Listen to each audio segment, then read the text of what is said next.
Dawa duniani zipo design tatu. Dawa za kisayansi. Sayansi haiamini mizimu, haiamini majini, mapepo, haiamini satana, dragon, impi, sijui kuna Lucifer, Ibilisi, haiamini kitu kama hicho.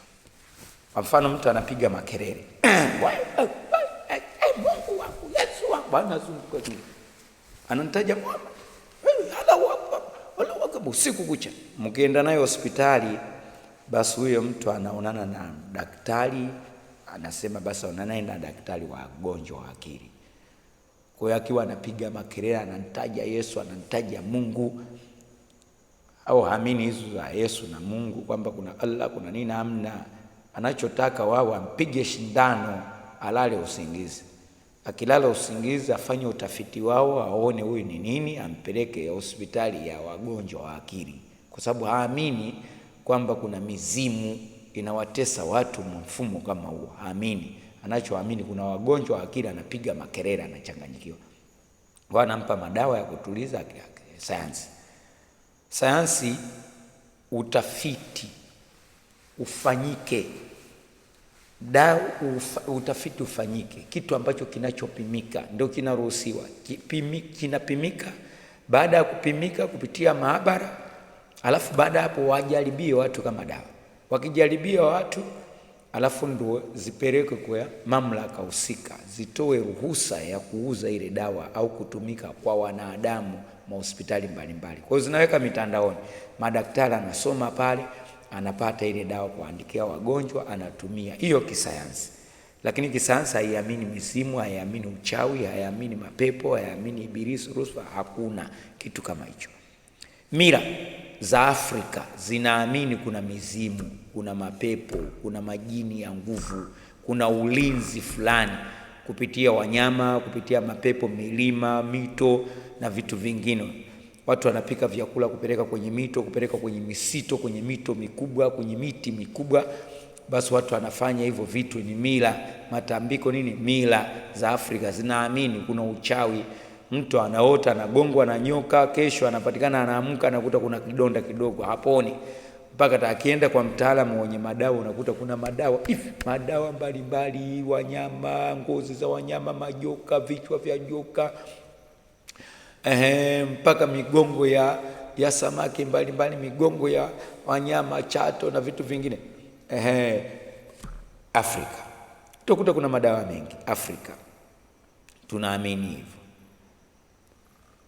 Wacha Mungu upande wa dini wanaoamini kitabu kinaitwa Tanakh, Biblia, Qur'an. Hivi vitabu vitatu. Tanakh ni kitabu cha Majudizi, Biblia cha Wakristo, Qur'an cha Waislamu. Zote zinaitwa Abrahamic religions. Zinaamini Abraham ndio baba wa imani. Vitabu vyote wacha Mungu wa kale anaamini hivi vitabu. Dawa alikuwa anatumia ni moja tu, mti wa mkuyu. Kwa kiumwa mtu akaenda kwa kiongozi wa dini, mti wa mkuyu ndio unafanya kazi.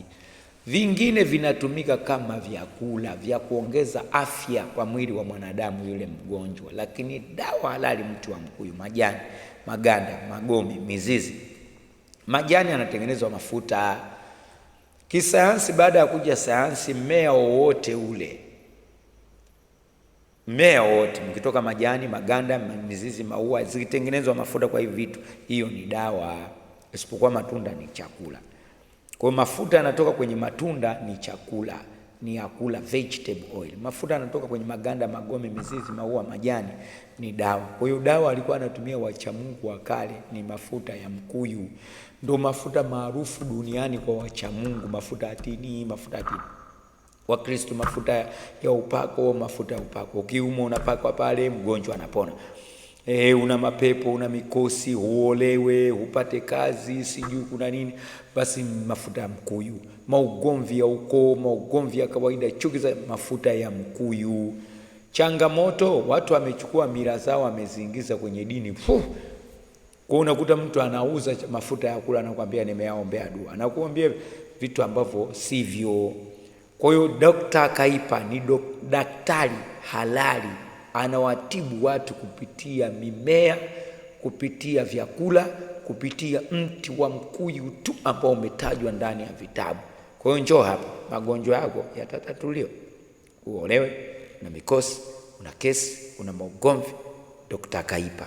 Namba zetu zipo chini hapa. Piga simu upate ushauri. Piga simu upewe taratibu za kutumiwa dawa zako. Kama uko mikoani, nchi mbalimbali zinatumwa dawa halali. Kabla hujatuma dawa, hakikisha umepata risiti ya TRA kwa Tanzania kupitia simu yako au nje ya Tanzania, alafu mzigo wako unatuma. Shukrani sana.